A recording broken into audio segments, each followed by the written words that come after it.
Hello viewers, welcome back to my channel. हूँ doctor Papiya Bigonia. मैं इस चैनल के द्वारा आपके साथ मेडिकल साइंसेस के ऊपर जो लेटेस्ट इन्फॉर्मेशन है वो शेयर करने की कोशिश करती हूँ। फ्रेंड्स, इतने दिनों तक मेरा शुगर के ऊपर एक पूरा सीरीज़ चला, आप लोगों ने उसको बहुत सपोर्ट दिया, इसलिए मैं सारे व्यूअर्स का शुक्रिया अदा करना चाहती हूँ। और आज मैं एक ऐसे टॉपिक पे बात करना चाहती हूँ जो कि करेंटली हम सब लोग फेस कर रहे हैं। वो है कोरोना का थर्ड वेव, जिसके पीछे वजह है एक नया वेरिएंट जिसको हम बोलते हैं ओमिक्रॉन वेरिएंट। हम सब इसके बारे में जानते हैं, ओमिक्रॉन के बारे में, और किस तरह से high rate of infection Omicron फैला रहा है। All over the world Omicron फैल चुका है बहुत ही कम समय के अंदर। अब जब किसी को कोरोना होता है या कोरोना जैसा सिम्टम आता है, पहले लोग ये कंफ्यूज होते हैं कि एक नॉर्मल सर्दी जुकाम है, वायरल फीवर है, कि एक्चुअली में कोरोना का इन्फेक्शन है। क्या ये इन्फेक्शन हल्के में निकल जाएगा या बहुत सीवियर हो सकता है, और किस तरह से हम ओमिक्रॉन को पहचान सकते हैं, उसके सिम्टम्स क्या क्या है और क्या प्रिकॉशन हम ले सकते हैं। फर्स्ट पीक और सेकेंड पीक के साथ इस बार का जो पीक है उसमें क्या डिफरेंस है, डेल्टा और ओमिक्रॉन में मेजर क्या सिम्टोमेटिक डिफरेंसेस है, वो आज मैं आपको बताने वाली हूँ। जो भी इस चैनल पे पहली बार आए हैं तो I sincerely request, please subscribe my channel और इन्फॉर्मेशन ज़्यादा से ज़्यादा लोगों के साथ शेयर करिए। बेल आइकन को ज़रूर प्रेस करिए ताकि नए वीडियो के बारे में आपको पता चल जाए। नवंबर लास्ट वीक पहली बार साउथ अफ्रीका से न्यूज़ आया कि ओमिक्रॉन नाम का एक नया वेरिएंट बन गया है। विद इन 2-3 डेज़ पूरा वर्ल्ड पैनिक में आ जाता है। बहुत सारी कंट्रीज़ ने साउथ अफ्रीका ट्रैवल को बैन कर दिया, लॉकडाउन की तैयारियां शुरू हो गई। इतना सब कुछ करने के बाद भी ओमिक्रॉन बिल्कुल नहीं रुका। विद इन अ वीक ये दुनिया की मोर देन 100 कंट्रीज़ में फैल गया, और इंडिया में भी धीरे धीरे केसेस बढ़ते गए और नियरली अभी हम थर्ड वीक के पीक में हैं, और कुछ कुछ शहरों में पीक थोड़ा नीचे जा रहा है। जब किसी को ओमिक्रॉन का इन्फेक्शन होता है तो उसके ऐसे क्या लक्षण होते हैं जिससे हमें समझ में आए कि एक्चुअली में ये ओमिक्रॉन का इन्फेक्शन है, ना कि डेल्टा का। सेकेंड वेव में देखा कि डेल्टा कितना ज़्यादा खतरनाक और जानलेवा है। तो ओमिक्रॉन के सिम्टम्स मैं आपको बताती हूँ। सिम्टम आता है, वो स्टार्ट होता है पेशेंट का फैटिक, बॉडी एक और हेडेक से। मतलब बहुत ज़्यादा थकान होता है, पूरे शरीर में हाथ पैर में दर्द होता है और बहुत सीवियर हेडेक होता है। फीवर करीब 50% लोगों को आता है। सबको फीवर नहीं आता, और आता भी तो बहुत लो ग्रेड आता है। सेकेंड जो सिम्टम है वो है sore throat, cough and sneezing. गले में इन्फेक्शन, गले में दर्द होना, कफ जमा होगा, गला ब्लॉक हो जाना और छींके आना। फिर अगर हम उसके थर्ड सिम्टम में जाते हैं, कभी कभी पेशेंट को बहुत ज़्यादा नोशिया वॉमिटिंग होता है, खाना खाने का मन नहीं करता, कुछ भी खाने के बाद ऐसे नोशियाटिक फीलिंग आता है। फिर फोर्थ सिम्टम में जाए, स्टमक अपसेट, पेट में दर्द होना और डायरिया या लूज मोशन की स्थिति बनना। ये बहुत कॉमन सिम्टम है ओमिक्रॉन का। अब सवाल ये उठता है कि जो अदर वेरिएंट है या डेल्टा वेरिएंट था, उसके भी इन्फेक्शन ऐसे ही स्टार्ट होते थे, तो हम उसको सेपरेट कैसे कर सकते हैं। जो डेल्टा वेरिएंट है उसके सिम्टम 50% लोगों में स्टार्टिंग से ही काफ़ी सीवियर होता है, और फीवर जो है वो थोड़ा हाई ग्रेड का आता है।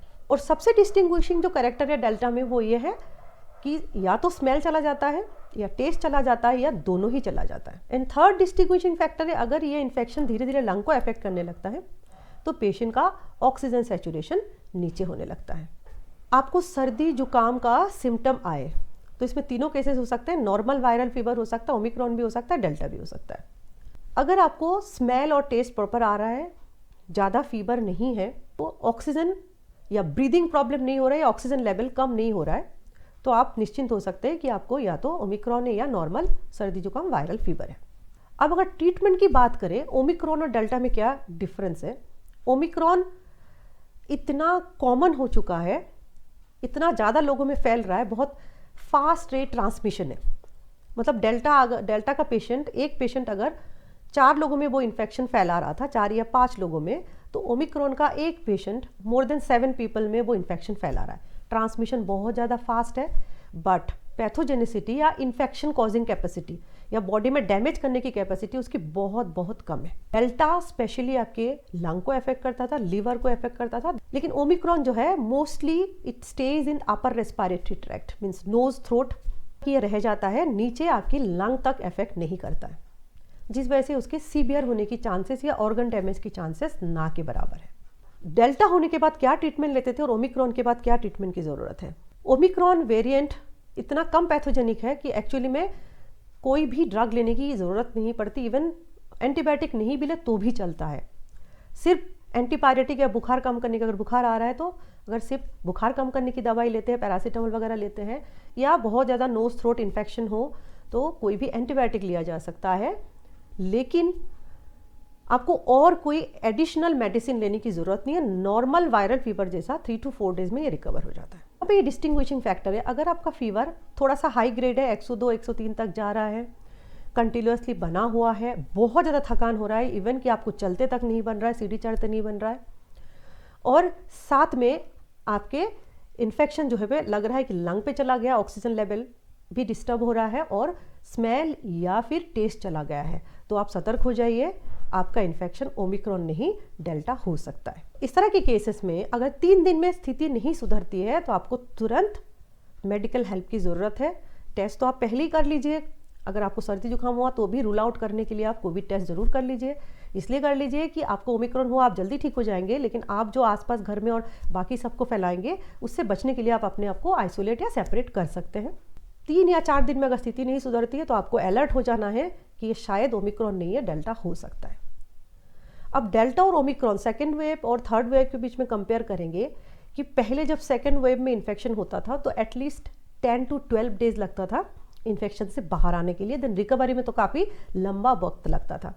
अभी ओमिक्रॉन से 3 या 4 दिन में ही पेशेंट कोरोना पॉजिटिव से कोरोना नेगेटिव हो रहा है। ओमिक्रॉन उनको भी हो रहा है जिन्होंने 2 वैक्सीन के डोज लेके रखा है। इसका मतलब क्या है, आफ्टर म्यूटेशन जो कोरोना वायरस का जेनेटिक चेंजेस हुआ, वो चेंजेस वायरस ने इस तरह से किया कि हमारी इम्यूनिटी को एस्केप करे, धोखा दे सके। बड़ा सवाल यह है कि तो क्या वैक्सीन लेने का कोई मतलब नहीं निकला? बहुत बड़ा मतलब निकला। जिसने भी वैक्सीन लिया वो बहुत इफेक्टिवली फाइट कर रहे हैं। पॉजिटिव तो अब होंगे ही, because vaccine is a prophylactic, cure नहीं है, सिर्फ हम प्रिवेंटिव मेजर से लेते हैं कि आगे इन्फेक्शन हो तो हम लड़ सके। और वो वैक्सीन जिसने लिया हुआ है बॉडी प्रॉपरली लड़ रहा है और वैक्सीन अपना पूरा काम कर रहा है, तभी जो वैक्सीनेटेड पेशेंट है वो ओमिक्रॉन पॉजिटिव होने के बाद भी 3 या 4 दिन में रिकवर हो जाते हैं। अगेन जो एक नेक्स्ट क्वेश्चन है कि अगर ओमिक्रॉन खतरनाक नहीं है तो फिर थर्ड वेव में लोगों की डेथ कैसे हो रही है? हाँ, डेथ रेट कम है, मे बी लेस देन 1% या 1% के आसपास है, स्टिल दो डेथ हो रही है। एक तो वजह यह है कि 50% लोग जिनकी डेथ हो रही है वो वैक्सीन नहीं लिए हुए, तो ऑब्वियसली बॉडी में बिल्कुल भी इम्यूनिटी नहीं है, एंटीबॉडी है ही नहीं, तो आप लड़ नहीं पा रहे हो। सेकेंड जो फैक्टर है, ये बहुत ज़रूरी है व्यूअर्स, ध्यान रखिए, ओमिक्रॉन के साथ साथ डेल्टा भी चल रहा है। आप बिल्कुल ये मत सोचिए कि कोरोना का यह थर्ड वेव सिर्फ ओमिक्रॉन की वजह से हो रहा है, क्योंकि ओमिक्रॉन एक ऐसा वेरिएंट है जो कि आफ्टर सो मेनी म्यूटेशंस आया है। लेकिन नए म्यूटेशन के बाद एक नया वायरस आता है, इसका मतलब ये नहीं कि पुराना वाला चला गया है। तो डेल्टा भी सर्कुलेशन में है, हो सकता है उनकी डेथ हो रही है जो डेल्टा से इन्फेक्टेड है, तो आपको बहुत सतर्क रहने की ज़रूरत है। डेल्टा के सिम्टम्स है उसके लिए बहुत विजिलेंट रहिए। अगर किसी को कोरोना पॉजिटिव आता है, बहुत ज़्यादा फीवर नहीं है, तो भी आप ऑक्सीजन लेवल जांचते रहिए, देखिए कि बहुत ज़्यादा फैटिक तो नहीं हो रहा, मतलब एक्सट्रीम फैटिक तो नहीं हो रहा, या टेस्ट या स्मेल है कि नहीं है, ये सब सिम्टम को फॉलो अप करते रहिए। Viewers, corona third wave most expectedly in most of the countries with in 1.5 month खत्म हो रहा है। अरे जब डेल्टा का वेव आया था, सेकेंड वेव, पीक को नीचे आने में 2.5 से 3 महीने का समय लग रहा है। तो ओमिक्रॉन क्योंकि बहुत ज़्यादा हाई रेट ट्रांसमिशन है लेकिन पैथोजेनिसिटी कम है, जिसके बॉडी में जाता है उसके बॉडी में 3 या 4 दिन में रिकवर हो जाता है, तो उसकी साइकिल लंबा नहीं चलता, तो 1 से 1.5 महीने के अंदर ही पीक खत्म हो जाता है। और इंडिया में होपफुली मेट्रो सिटीज़ में ऑलरेडी पीक नीचे आ चुका है, तो डरने की बात नहीं है। हम लोगों ने वैक्सीन ले लिया है, हम इम्यूनाइज्ड हैं, हम बहुत इफेक्टिव तरीके से सामना कर रहे हैं। लेकिन फिर भी आप जिनको भी कोरोना पॉजिटिव होता है उनको डेल्टा के सिम्टम के लिए विजिलेंट रहिए, ताकि किसी भी हालत में किसी की भी तबीयत इतना ना बिगड़े कि आईसीयू में जाना पड़े या वेंटिलेटर में जाना पड़े। सो व्यूअर्स, अगर मेरे वीडियो का कंटेंट अच्छा लगे तो प्लीज़ सब्सक्राइब ज़रूर कीजिए। सारे प्रिवेंटिव मेजर्स को अपनाते रहिए, सेफ रहिए, दोनों डोजेस वैक्सीन ले लीजिए। जो 60 के ऊपर बुजुर्ग लोग हैं उनको बूस्टर भी दीजिए। नेक्स्ट वीडियो में मैं आपसे एक ऐसा फैक्ट शेयर करूंगी जिससे कि आपको ये समझ में आएगा कि कोरोना कब तक चलेगा, कब खत्म होगा, आगे उसका फ्यूचर क्या है, हमारा फ्यूचर कैसे अफेक्ट होगा कोरोना से। Please be tuned and next video को भी ज़रूर देखिए। Thank you so much.